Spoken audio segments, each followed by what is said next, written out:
I'm sure if he had the opportunity to go over to Misfits, he'd rather do that than do actual professional boxing.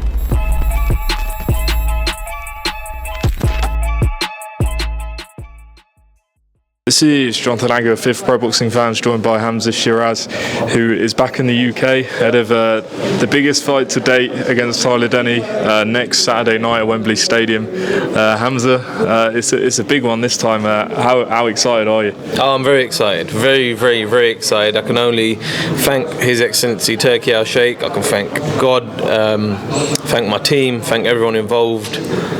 And yeah, man, just looking forward to putting on a massive performance. Now, it's only been 3 months since the Ammo Williams fight. Did you think you'd be back in action so soon? Yeah, I knew before the fight. I knew before the fight, just like this one. Hopefully everything goes well. I know I'll be back in action very soon. God willing, there's no injuries and whatnot, and I do get the win, inshallah. So yeah, it's nice to stay consistent. It's like how boxing used to be back in the 80s. Do you know what I mean? World level fighters used to be fighting 5-6 times a year. So we're in a very, very, very blessed position. Tyler Denny is the opponent. European title at stake. Does that provide extra motivation? The fact that this European belt's on the line. I know you're highly ranked with governing bodies and stuff, but this is quite a prestigious title. Yes, it's a nice title to win. It's not one I set out in my career to win, but it's not one that I say no, I don't want to win. Listen, the more the merrier. Great fighters have won this belt. Do you know what I mean? Great fighters have won this belt. So to be in the same name as all these past champions is a massive honour in itself.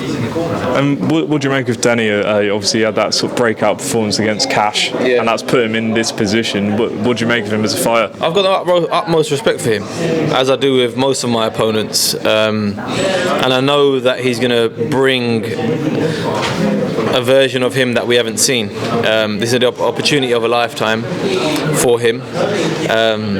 So yeah, man, I just got to keep staying consistent with all my performances and just not let these guys rip it away from me. And I don't know how many camps you've done now in LA. 4 years. 4 years. 4 years. How are you finding it? How are the fighters treating you? Because I remember you told me before, when you first started, when you came in the gym, they were like, "Who's this guy? He's British. Let me get in the ring with him." Up to spar me, and now we got to pay for sparring.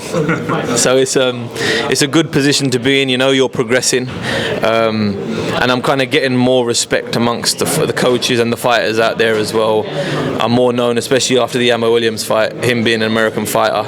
So I'm slowly getting my respect, and I'm heading in the right direction. A huge thanks to Ricky Funez, my coach, for putting in the hours. He puts in as much hours as I do, side by side, and we go in this fight together. We go in this fight as a team. Yeah, I spoke to him then, and he was talking about the loyalty you've showed to him and the fact that he wants to focus on you and you becoming his first world champion.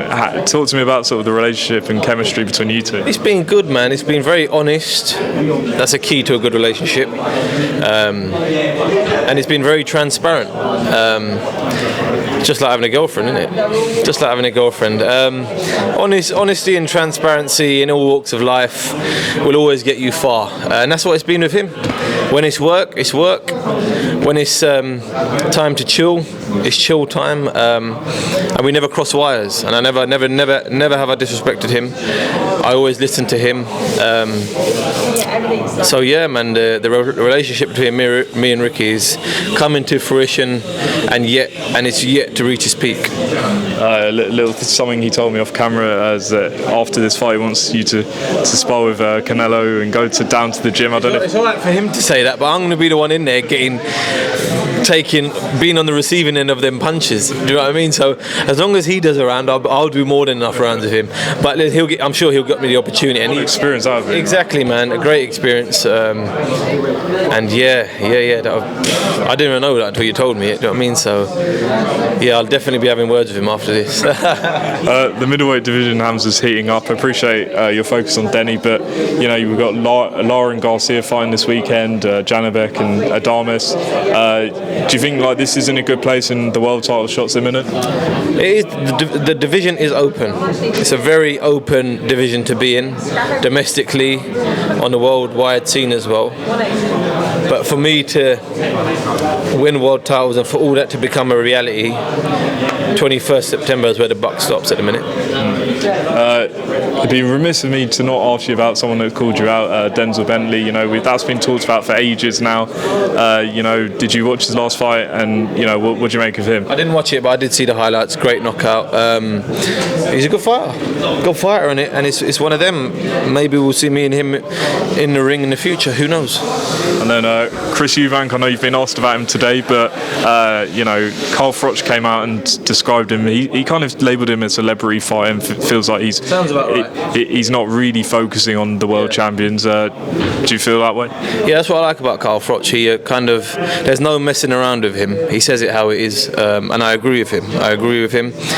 A celebrity fighter is what Chris Eubank Jr is. I'm sure if he had the opportunity to go over to Misfits, he'd rather do that than do actual professional boxing. But I'm not concentrating on him now. And I'm sure maybe that fight will happen in the future, especially us both fighting the Riyadh season cards. But he knows I'm coming for him. And just lastly, Hamzah, the main event, September 21st, Adrian Dubois. How do you see it going? You know, it's a great fight, man. Great fight. If I had to put my money on it, I'd put money on AJ. But then when it comes to me and betting and boxing, bro, I'm the worst guy to take predictions off. My predictions always go left. But yeah, it's a great fight for the fans, and the fans are going to be the winners for sure. Hamzah, best of luck. Tyler Denny next week, and we'll see you next week. Thank you very much, my friend.